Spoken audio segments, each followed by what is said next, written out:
সাল্লু কামা রাআইতুমুনি উসাল্লি।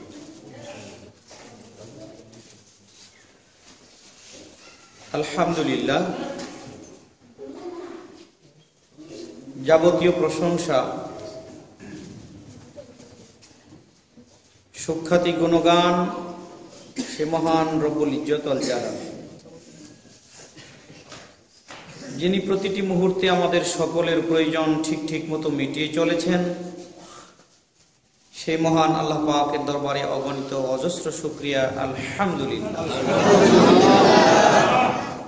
অসংখ্য দরুদ ও সালাম বর্ষিত হোক বিশ্বনবী নবী আকরাম সাল্লাল্লাহু আলাইহি সাল্লামের প্রতি। আল্লাহুম্মা সাল্লি আলাইহি আল্লাহুম্মা বারিক আলাইহি। সম্মানিত উপস্থিত মুআজ্জাজ মুসল্লিয়ানে কেরাম, আমরা সলাতের বিষয়ে গুরুত্বপূর্ণ খুতবা শুনে আসছি বেশ কয়েক জুমা যাবত। এতে অনেকটাই প্রমাণিত হয়েছে আমাদের দ্বারা সলাত নষ্ট হচ্ছে। আল্লাহ রাব্বুল আলামিন তৌফিক এনায়েত করলেন। সলাত নষ্ট করার পরিণতি কি এ বিষয়ে গুরুত্বপূর্ণ কিছু কথা বলার চেষ্টা পাব ইনশাআল্লাহ। ওমা তাওফীকি ইল্লা বিল্লাহ, তাওয়াক্কালতু ইলাইহি। রব্বি জিদনি ইলমা, রব্বি ইশরাহ লি সাদরি ওয়া ইয়াসসির লি আমরি ওয়াহলুল উকদাতাম মিন লিসানি ইয়াফকাহু কওলি। এই মর্মে মহান আল্লাহ রাব্বুল আলামিন সূরা মারিয়াম 19 নম্বর সূরা কুরআনুল কারীমের এর 59 নম্বর আয়াতে তিনি ঘোষণা করেছেন, ফাখালাফা মিন বা'দিহিম, তাদের পরে এমন এক সম্প্রদায়, এমন এক বংশ আগমন করল, খালফুন আযাউস সালাওয়াত, তারা তাদের সলাতকে নষ্ট করল। এমন একটা বংশ আগমন করলো, তারা তাদের সলাতকে নষ্ট করল, তারা তাদের নামাজকে নষ্ট করল।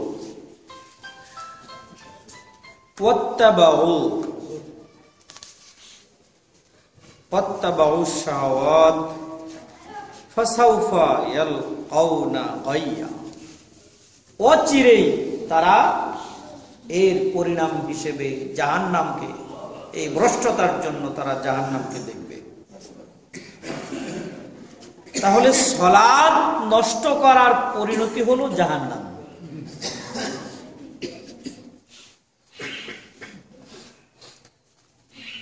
আমি এর ব্যাকগ্রাউন্ড বলতে গিয়া যেদিন কথা বলেছিলাম, একটা উপমা দিয়েছিলাম। যিনি সালাত আদায় করে না, কিয়ামতের কঠিন ময়দানে যখন তাদেরকে তাড়িয়ে তাড়িয়ে জাহান্নামের দ্বার প্রান্তে নেওয়া হবে, জাহান্নামের দারোগারা তাদেরকে বলবে, মা সালাকাকুম ফি সাকার, মা সালাকাকুম ফি সাকার, তুমি কেন জাহান্নামে আসছো? কেন সাকার নামক জাহান্নামে তোমার আগমন হলো? উত্তর দিবে যারা জাহান্নামের দ্বার প্রান্তে দাঁড়িয়ে আছে, তারা বলবে, ক্বালু লাম নাকু মিনাল মুসাল্লিন, ক্বালু লাম নাকু মিনাল মুসাল্লিন, আমরা মুসল্লি ছিলাম না, আমরা নামাজি ছিলাম না, আমরা সালাতি ছিলাম না, আমরা সালাত আদায় করি নাই। প্রক্ষান্তরে আল্লাহ রাব্বুল আলামিন বললেন, ফাওয়াইলুল লিল মুসাল্লিন, মুসল্লিদের জন্য ওয়াইল নামক জাহান্নাম। দুইটা জাহান্নামের দরজাকে, দুইটা স্থানকে এখানে ইন্ডিকেট করা হয়েছে। জাহান্নামের 7টি দরজার মধ্যে একটি নাম হলো সাকার। আর এখানে যে গর্তের কথা বলা হয়েছে সেটা হলো ওয়াইল নামক জাহান্নামের কষ্টদায়কের মধ্যে, ভয়ঙ্কর থেকে ভয়ঙ্করের মধ্যে সবচাইতে তেজস্ক্রিয় যে স্থানটা তার নাম হলো ওয়াইল। অন্যান্য জাহান্নামগুলি, অন্যান্য জাহান্নামের বাসিন্দাগুলি মহান আল্লাহর কাছে 70 বার প্রতিদিন প্রার্থনা করে, আল্লাহ ওই ওয়াইল নামক জাহান্নামের ধারের কাছে আমাদেরকে নিও না।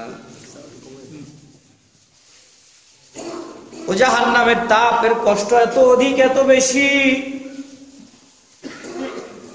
অন্যান্য জাহান্নামবাসীরা এবং জাহান্নামেরা কি বলে, ওই জাহান্নামের ওয়াইল নামক জাহান্নামের ধারে কাছে আমাদেরকে নিও না, ওই জায়গাটার ধারে কাছে আমাদেরকে নিও না, ওই গর্তের কাছে আমাদেরকে নিও না। যারা সালাত আদায় করে কিন্তু সালাতকে নষ্ট করে, তাদের জন্য স্থান হলো ওয়াইল নামক এই জাহান্নাম। একটা উপমা আমি আপনাদেরকে সেদিন দিয়েছিলাম, কেন এমনটা হলো বোঝার জন্য। ছোট্ট একটি এক্সাম্পল। আপনি একজনকে কামলা দিয়েছেন, কিষান দিয়েছেন, কাজের লোক হিসেবে যোগদান করেছেন, যথাযথ আপনাকে সব কাজের ধরন বুঝিয়ে দেওয়া হলো, আপনাকে বলা হলো ধান কাটতে হবে এভাবে, আপনি ধানের আগাগুলি কেটে রেখে দিয়ে খড়গুলি নিয়ে আসলেন, তাহলে কি সন্তুষ্ট হবে? সন্তুষ্টি হবে না। ধানের গুছা লাগাতে হবে, গুছা লাগালো উল্টা করে, নিচের অংশটা উপরে দিয়ে আর সেই উপরের মাথার অংশটা নিচে দাবিয়ে দিল, তাহলে কি ধান হবে? আপনি তাকে বলবেন তুমি এমনটি করলে কেন?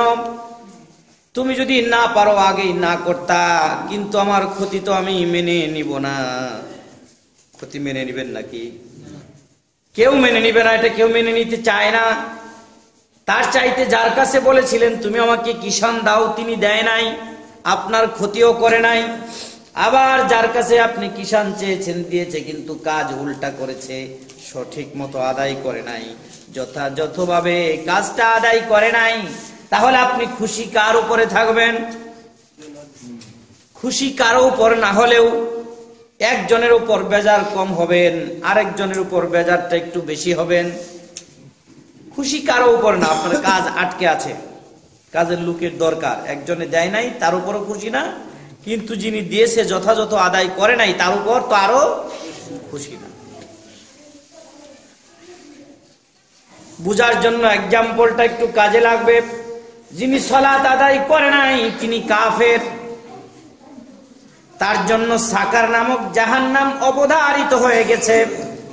যিনি আদায় করেছেন কিন্তু সালাতকে বিনষ্ট করেছেন, নষ্ট করেছেন, যথাযথভাবে আদায় করতে পারেন নাই, আল্লাহ রাব্বুল আলামিন তার উপরে এতটুকু রাগান্বিত, ওই ব্যক্তিকে তার চাইতে ভয়ঙ্কর জাহান্নাম, সাকারের চাইতে ভয়ঙ্কর জাহান্নাম, যার নাম হলো ওয়াইল, সেই জাহান্নামের ভয়ঙ্কর গর্তটা তার জন্য অবধারিত। তাহলে সালাত আদায় না করলেও জাহান্নাম, সালাত আদায় করলেও জাহান্নাম। কিন্তু সালাত আদায় করে থাকি বাঁচার জন্য। সালাত আদায় করি কেন? বাঁচার জন্য, জাহান্নাম থেকে বাঁচার জন্য সালাত আদায় করি। অথচ আল্লাহ রাব্বুল আলামিন বলেছেন ইন্নাস সালাতা তানহা আনিল ফাহশাই ওয়াল মুনকার।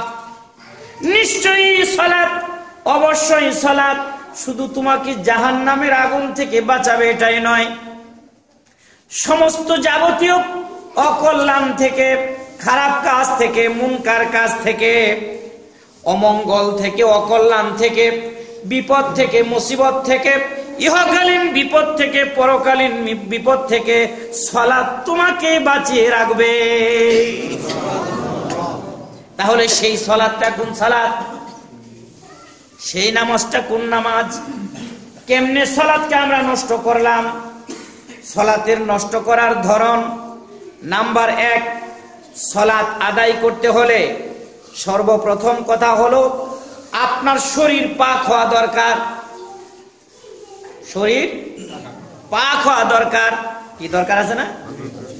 শরীর যদি পাক না থাকে, দেহ যদি পাক না থাকে, আপনার সালাত হবে না। হবে নাকি? আপনার গায়ে যদি অপবিত্রতা লেগে থাকে, সাবান দিয়ে আপনি ভালো করে ধৌত করেন, কিন্তু লক্ষ্য কি করেছেন? আপনি যেই শক্তি দিয়ে সালাত আদায় করবেন, ওই শক্তিটা পবিত্র হলো কিনা লক্ষ্য কি করেছেন? যেই শরীরটা নিয়ে আপনি দাঁড়াবেন, যেই দৃষ্টি শক্তি নিয়ে আপনি দাঁড়াবেন, যেই রক্তের শক্তি নিয়ে আপনি দাঁড়াবেন, আপনার রক্তটা পবিত্র কিনা, আপনার শক্তিটা পবিত্র কিনা, আপনার দেহের গোশতগুলি পবিত্র কিনা, পবিত্র মাল দ্বারা গঠন হয়েছে কিনা। একদিকে হারাম ভক্ষণ করবেন, অন্যদিকে হারাম মাল দ্বারা গঠন হওয়া এই দেহ নিয়ে সালাত আদায় করবেন। আল্লাহর সাথে সালাত আদায় করে উপহাস করা হবে, প্রকৃত সালাত হবে না, ঠাট্টা করা হবে। ঠাট্টা করছে আল্লাহর সাথে। সুদের টাকা লেগে আছে, যে খানা খেয়েছে এর মধ্যে সুদের জার্ম আছে, ঘুষের অবস্থান আছে। যেই খানা খেয়ে এসেছে এর উসর ঠিক মতো আদায় করা হয় নাই, এর জাকাত ঠিক মতো আদায় করা হয় নাই, ভূমি থেকে উদ্গত করে দিয়েছেন আল্লাহ, সেই ভূমি থেকে উঠা ফসলের যথাযথ উসর আদায় করা হয় নাই, ব্যবসা বাণিজ্যের বরকত দিয়েছেন আল্লাহ, এই মালের যথাযথ হিসাব করে পাই টু পাই হিসাব করে জাকাত দেওয়া হয় নাই।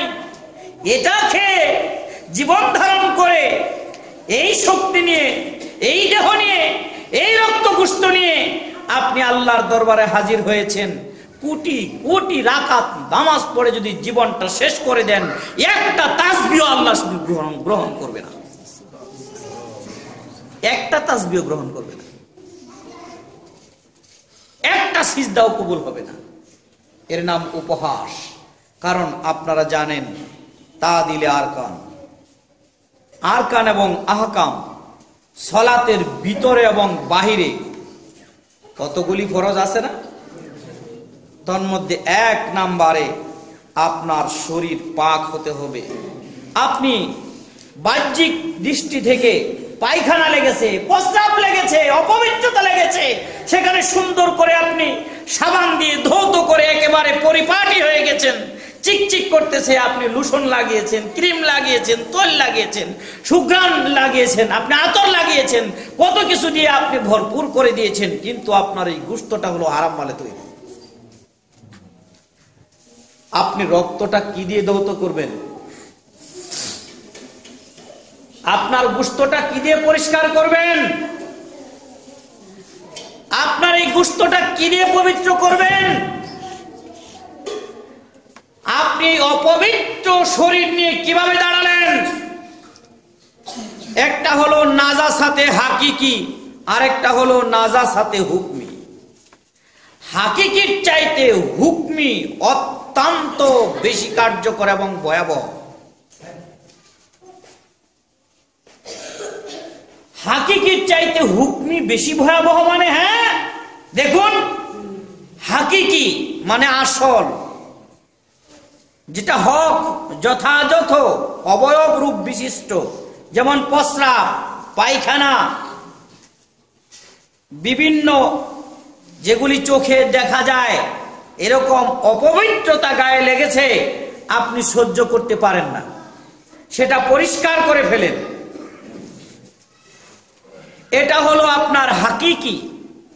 পায়খানা যথাযথভাবেই পুরোপুরি সেটা কি অপবিত্র, প্রস্রাব এটা পুরোপুরি ভাবে নিজেই অপবিত্র, এটা হলো নাজাসাতে হাকিকি। আরেকটা হলো হুকমি, হুকুম অমান্য করার কারণে, হুকুম অমান্য করার কারণে ইন্নাল মুশরিকুনা নাজাসুন, নিশ্চয় মুশরিকরা অপবিত্র। আল্লাহ নিজে বলেছেন অবশ্যই মুশরিকরা অপবিত্র, অথচ তারা সারাদিন সাবান দিয়ে, সারাদিন ধৌত করে ও পরিপাটি হয়ে আছে, এত পরিষ্কার পরিচ্ছন্ন হয়ে আছে, তাদের গায়ে কোথাও কোনো ময়লা নাই, কোথাও কোনো অপবিত্রতা নাই, প্রস্রাব পায়খানা কোনো দৃশ্যমান নয়, তবু তারা কেন অবশ্যই এই শব্দটা লাগিয়ে দিয়ে তারা অবশ্যই অপবিত্র হলো কেন? নিশ্চয়ই অপবিত্র হলো কেন? তারা আল্লাহর হুকুমকে বাইরট করেছে, আল্লাহর হুকুমকে অমান্য করেছে। কারণ মানুষ হিসেবে পবিত্র মানুষ হতে হলে কালেমা তাওহীদ গ্রহণ করতে হয়।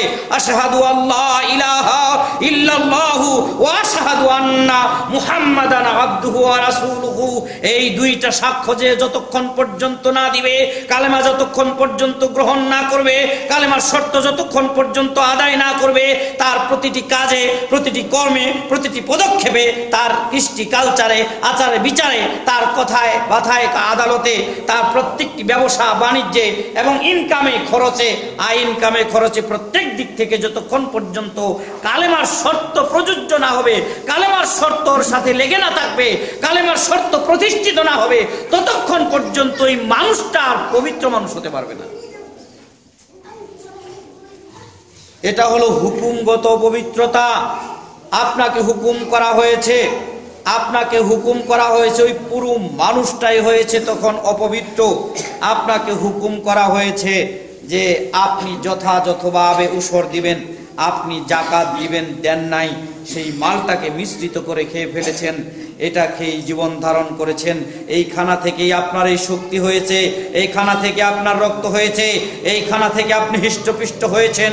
ওই দেহটা নিয়ে আপনি যত পরিষ্কার পরিচ্ছন্ন হয়ে, যত খুশবু লাগিয়ে, আতর লাগিয়ে আপনি মসজিদে এসে সাদা পায়জামা পাঞ্জাবি পরে, পাগড়ি পরে, সুন্দর সুঠাম দেহ দেখিয়ে সুন্দর করে কোরআন তেলাওয়াত করে সালাত আদায় করেন না কেন, আপনার সালাত আল্লাহ গ্রহণ করবে না।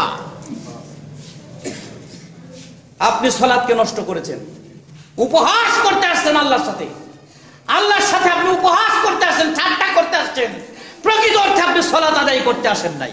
আপনার প্রকৃত সালাতি ব্যক্তি নন, কারণ আপনি জানেন সালাত আদায়ের পূর্ব 1 নম্বর শর্তের মধ্যে হলো আপনার শরীরটা পবিত্র থাকতে হবে। শুনেন,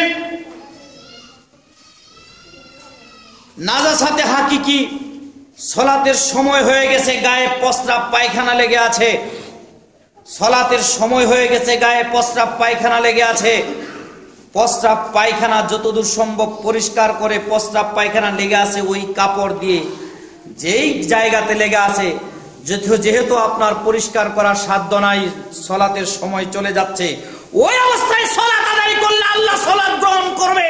কিন্তু আপনার যে হারাম মালের দেহ গঠন হয়েছে, ওই অপবিত্রতার সালাত আল্লাহ গ্রহণ করবে না। এবার দেখেন, অপবিত্রতা হুকমিটা বেশি ভয়ঙ্কর না হাকিকিটা বেশি ভয়ঙ্কর?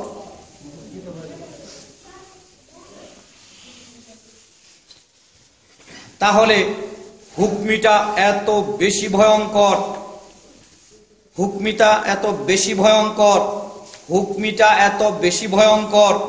হুকুম অ্যাভয়েড করলে কি হয়, সীমানা অ্যাভয়েড করলে কি হয়?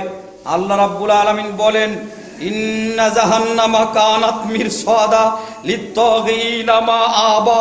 আল্লাহ বলেন, নিশ্চয়ই অবশ্যই জাহান্নাম উত পেতে আছে, যেমন যেমন বিড়াল ইঁদুরকে ধরার জন্য উত পেতে থাকে, কখন বের হবে, কখন মাথা বের করবে, কখন আসবে, তখনই তাকে সুবল মারে ঘাড় মটকিয়ে দেয়।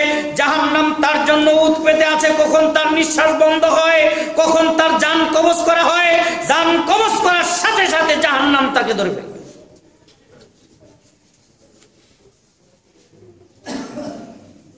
ইন্না জাহান্নামা কানাত মিরসাদা লিত্তাগিনা মাআবা। যারা তগা করেছে, সীমানা লঙ্ঘন করেছে, যারা তগা করেছে, সীমানা লঙ্ঘন করেছে, হুকুমের সীমানা, বেঁধে দেওয়া সীমানা, আল্লাহর দেওয়া সীমানা, কোরআনের সীমানা, রাসূলের সীমানা, রাসূলুল্লাহ সাল্লাল্লাহু আলাইহি সাল্লামের জীবনে প্রতিষ্ঠিত করা সীমানা যে ভায়োলেট করেছে, যে লঙ্ঘন করেছে, প্রতিটি ক্ষেত্রে, তার আইন কামের ক্ষেত্রে, সামাজিক ক্ষেত্রে, নিজের নীতিগত ক্ষেত্রে, ব্যক্তিগত নীতি, পারিবারিক নীতি, রাষ্ট্রীয় নীতি, ব্যবসায়িক নীতি আর সমস্ত নীতির ক্ষেত্রে যে কোনো নীতি হোক না কেন, বিশ্বনবী জনাব মুহাম্মদ রাসূলুল্লাহ সাল্লাল্লাহু আলাইহি সাল্লাম যে নীতি দেখিয়ে গিয়েছেন, প্রতিষ্ঠিত করে গিয়েছেন, যার দ্বারা সেটা ভঙ্গ হয়েছে, যে ভঙ্গ করেছে, যেই সীমানা লঙ্ঘন করেছে, তার জন্য জাহান্নাম ওত পেতে আছে। এটা হলো আপনার হুকুম ভায়োলেট করার কারণে এই শাস্তি হবে। তখন আপনার এই সালাত আপনার কাজে লাগবে না। এক হলো সালাত আদায় না করলেও আপনার বাঁচার কোনো উপায় নাই। সালাত আদায় করবেন, সালাত যদি নষ্ট হয় তাও বাঁচার কোনো উপায় নেই। কি কথা বললেন আল্লাহ? 2 নাম্বার, আপনার পোশাক পরিচ্ছদ পবিত্র হতে হবে। ওয়াসিয়াবাকা ফাতাহির, আপনার পোশাক পবিত্র হতে হবে। পোশাকের 2 ধরনের পবিত্রতা, একটা হলো হাকিকি, নাজাসাতে হাকিকি, আর একটা হলো হুকুমি। আপনার সেই পোশাকটা সুদের টাকা দিয়ে কিনা, ঘুষের টাকা দিয়ে কিনা, অবৈধ ইনকামের টাকা দিয়ে কিনা, অবৈধ কোনো ব্যক্তি ইনকাম করে সেই লোক আপনাকে এটাকে গিফট করেছে, উপহার হিসেবে দিয়েছে, আপনি গ্রহণ করেছেন, এমন অবৈধ অন্যায় পোশাক দিয়ে যেটাতে হুকুম লঙ্ঘন করা হয়েছে, ইনকামের সীমানা তা যার মধ্যে নাই, ইনকামের সীমানাকে ভায়োলেট করেছে, ইনকামের যে বাধা ধরা নিয়ম পদ্ধতি ছিল আল্লাহর দেওয়া সেই নিয়ম মানে নাই, অবৈধভাবে ইনকাম করে যেই পোশাকটা পরেছেন এটা হলো হুকুমগতভাবেই এটা অপবিত্র, এটা আল্লাহ গ্রহণ করবে না। এই পোশাক নিয়ে ইবাদত করলে, দোয়া করতে করতে যদি সে ওখানে মৃত্যুবরণ করে তবুও একবারও দোয়ায় সাড়া দিবে না। অথচ মহান আল্লাহ বলেছেন দোয়ার চাইতে আপনার বিপদ থেকে বাঁচার জন্য, রাসূল সাল্লাল্লাহু আলাইহি সাল্লাম বলেছেন বিপদ থেকে বাঁচার জন্য দোয়ার চাইতে আর এত কার্যকরী বড় হাতিয়ার আর নাই। যতক্ষণ সে জিকির করে, যতক্ষণ দোয়া করে, ততক্ষণ আল্লাহ তাকে স্মরণ করতে থাকে। আমরা বলি হুজুর শিখিয়ে দিয়েছে এই দোয়া করলে এই কাজ হয়, আমরা দোয়া করি কাজে লাগে না। কেন কাজে লাগে না? এখান থেকে একটু বাস্তবে শিক্ষাটা নিয়ে নেবেন। কেন কাজ হচ্ছে না? গোটা বাংলাদেশ না গোটা বিশ্ব দোয়া করলো ইরাকের জন্য, আফগানিস্তানের জন্য, দোয়া কবুল হচ্ছে না। কারণটা কি?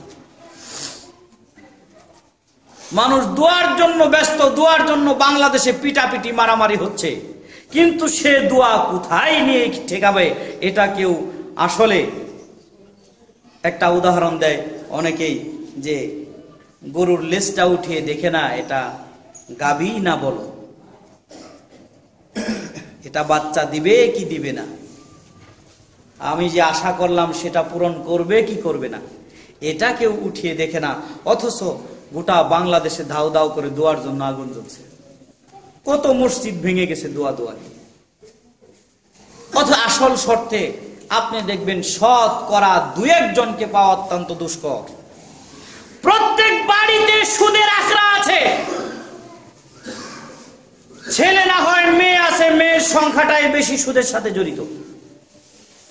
প্রত্যেক বাড়িতে এনজিওদের সাথে জড়িত আছে, সুদের সমিতির সাথে, এর নাম থুইছে সমিতি, সঞ্চয় করে জমা করে। আমি কই না এটা জাহান্নামের সম্পত্তি, এটা সমিতি না, জাহান্নামের সম্পত্তি। খবরদার, হুঁশিয়ার, সাবধান। আপনি সালাত নষ্ট করলে জাহান্নামে যেতেই হবে, এখান থেকে ফিরানোর কোনো বেটার কোনো কায়দা নাই। কারণ কোরআন বলেছে জাহান্নামে যাবে। সূরা মারিয়াম 19 নম্বর সূরা 59 নম্বর আয়াত। আপনি বাড়িতে গিয়ে যদি পড়েন তাহলে তা দেখতে পারবেন, বুঝতে পারবেন। এই পথভ্রষ্টতা থেকে, জাহান্নাম থেকে বাঁচার একটি মাত্র উপায়, আপনাকে যথাযথভাবে সালাত আদায় করতে হবে। সালাত, এবার আপনার শরীর পবিত্র হলো, এবার আপনার পোশাক পবিত্র হলো, এবার আপনি দাঁড়ায় সঠিক সময় মতো সালাত আদায় করবেন। আলা সালাতিহিম দাইমুন, যেই সময়ে সালাত ফরজ করা হয়েছে। আপনার জোহরের সালাত আসরে চলে গেল কেন? আপনি সালাতকে নষ্ট করে দিলেন। আপনি বাড়িতেই বসে আছেন, আপনার জোহরের সালাত আসরে এসে পৌঁছে গেল, এখন কোনো কথা বলবেন না, পরে বলেন, কোনো কথা বলবেন না, মনোযোগ নষ্ট হবে, সমস্যায় পড়বেন। সালাত নষ্ট হয় যদি টাইম ছুটে যায়। টাইম ছুটে গেলে সালাত নষ্ট হয়? অনেকে প্রশ্ন করে, হুজুর আমার তো সালাত কাজা হয়েছে, কাজা নামাজ পড়ার নিয়মটা কি বলে দেন তো? তারা হুঁশিয়ার হয়ে যান, সালাত কাজা করার কোনো কায়দা নাই, সালাত কাজা করার কোনো সিস্টেম নাই, সালাত কাজা হওয়ার কোনো সুযোগ নাই। কাজা হওয়া থেকে আপনাকে বিশাল সুযোগ দেওয়া হয়েছে। আপনি গাড়িতে আছেন, রুকু সেজদা দেওয়া সম্ভব নয়, ওযু করা সম্ভব নয়, গাড়ির গায়ে ধুলো বালি লেগে থাকে, সেই ধুলো বালি দিয়ে তায়াম্মুম করে গাড়িতে আপনি দাঁড়িয়ে অথবা আপনি বসে অথবা আপনি দাঁড়িয়ে দাঁড়িয়ে জায়গা না পেলে যেভাবে আপনি জায়গা পাবেন দাঁড়ানোর জন্য, ওই অবস্থায় আপনি প্রথম কেবলা ঠিক করে নেন। তারপরে গাড়ি যেদিকে যাক না কেন আপনার কোনো সমস্যা নেই, ইশারার সাথে সালাত আদায় করে নেন। সালাত আদায় হয়ে যাবে, তবু তাকে সময় কাল ক্ষেপণ করে নষ্ট করা যাবে না। এত বড় সুযোগ থাকার পর আপনার কাজা হলো কেন? আপনি পাট ধুইতে নেমেছেন, উঠার সুযোগ নাই, পাট ধুইতে নেমেছেন, এমন সমস্যায় পড়েছেন, উঠার সুযোগ নাই, চতুর্দিকে পানি থই থই, কোথায় যাবেন? পানিতে দাঁড়িয়ে ওযু করে পানির উপরে সালাত আদায় করবেন ইশারার সাথে, তবু আপনার সালাত হবে। সালাতের নামাজের ব্যাপারে সময় নষ্ট করার কোনো কায়দা আপনার নাই। যদি নষ্ট করেন ইচ্ছায় স্বেচ্ছায় সুযোগ থাকা সত্ত্বে, কেন আপনি জোহরের সালাতকে আসরের সময় ঠেকিয়ে দিলেন? কেন আসরের সালাতকে মাগরিবে ঠেকিয়ে দিলেন? কেন মাগরিবকে এশায় ঠেকিয়ে দিলেন? আপনাকে জবাবদিহি করতে হবে। এটা হলো সালাত নষ্ট করার শামিল। বিশেষ করে আসরের সালাত যে ছেড়ে দিল, সে যেন তার ইসলামকেই ধ্বংস করে। এখন চিন্তা করুন, আমি তাহলে কি করব? হ্যাঁ, আপনার জন্য সুযোগ আছে। কে জোহরকে আসর পর্যন্ত নিয়ে আসতে পারবেন? এই লোকগুলি কারা? তাদেরকে ওটা কাজা বলা হয় না, এটাকে জমা সালাত বলা হয়েছে, জমা নামাজ বলা হয়েছে। আমি ইতিপূর্বে একদিন আপনাদেরকে বিষয়টা বলেছিলাম।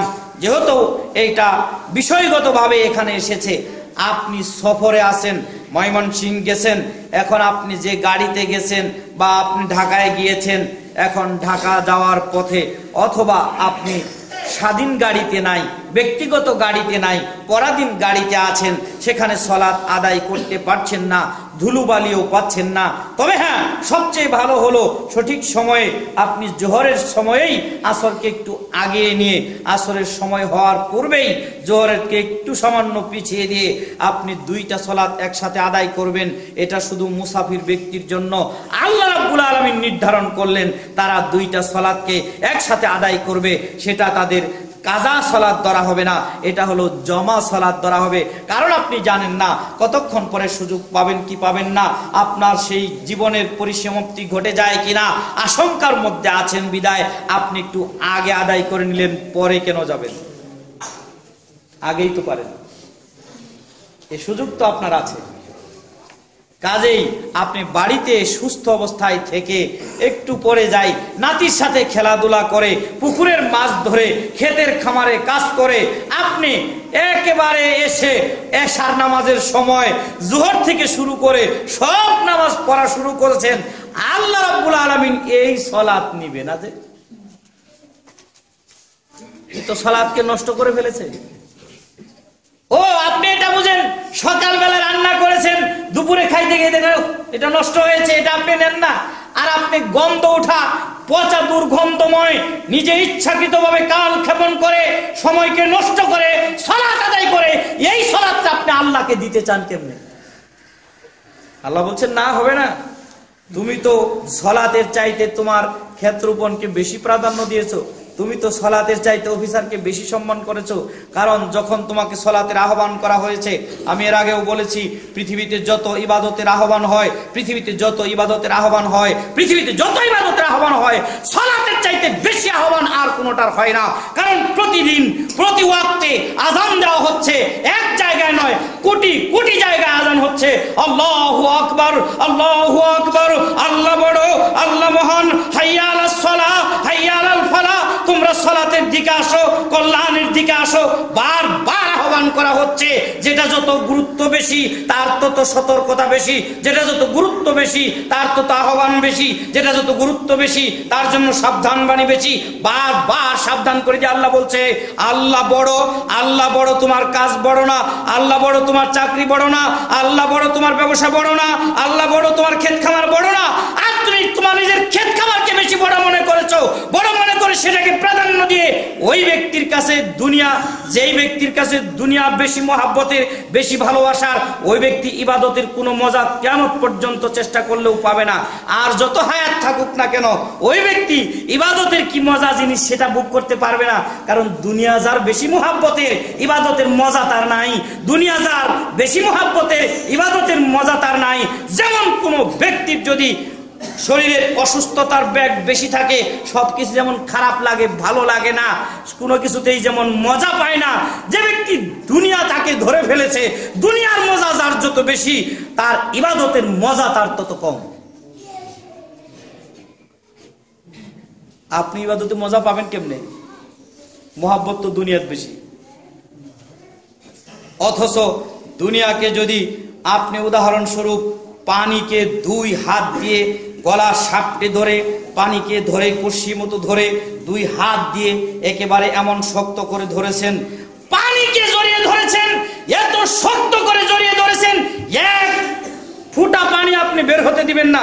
বলেন তো, যত শক্ত করে পানিকে আপনি ধরেন কেন, যখন শুকনায় উঠবেন আপনি হাতের মুঠটা খুলে দেখেন তো পানি কি একটু আছে? যেমন পানি পালিয়ে গেছে, এত শক্ত করে ধারণ করেও পানি ধরতে পারেন নাই। আপনি দুনিয়াকে যত শক্ত করে ধরেন না কেন, দুনিয়া আপনার থাকবে না। নিঃশ্বাসটা বন্ধ হওয়ার সাথে সাথে দুনিয়া চলে যাবে। দুনিয়া থেকে এক মুঠো নিতে পারবেন না, দুনিয়া থেকে এক মুঠো নিতে পারবেন না, দুনিয়া থেকে এক দানা নিতে পারবেন না, দুনিয়া থেকে একটা কড়ি নিতে পারবেন না, দুনিয়া থেকে একটা টাকা নিতে পারবেন না। সেই দুনিয়ার মহাব্বত এবং ভালোবাসায় কেন আপনি আপনার সালাতকে ধ্বংস করছেন? এটা হলো নষ্ট সালাত। এবার আসেন, আপনার শরীরও পবিত্র, গোশতও পবিত্র, ইনকামও পবিত্র, সব ঠিক আছে, এবারও সালাত নষ্ট হওয়ার কায়দা আছে। কিভাবে সালাত নষ্ট হলো আপনি লক্ষ্য করেছেন? বিশ্বনবী জনাবে মুহাম্মদ রাসূলুল্লাহ সাল্লাল্লাহু আলাইহি সাল্লাম যেভাবে ওযু করেছেন, আপনার ওযুটা ঠিক সেইভাবে হতে হবে।